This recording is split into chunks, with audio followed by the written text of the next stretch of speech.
আমি তো তাই শুনলাম।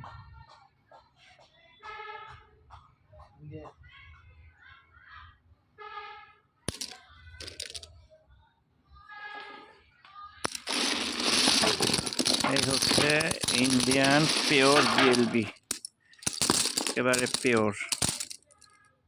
এই যে বিএলবি, বিএলবি কুশমি স্পেশাল 1।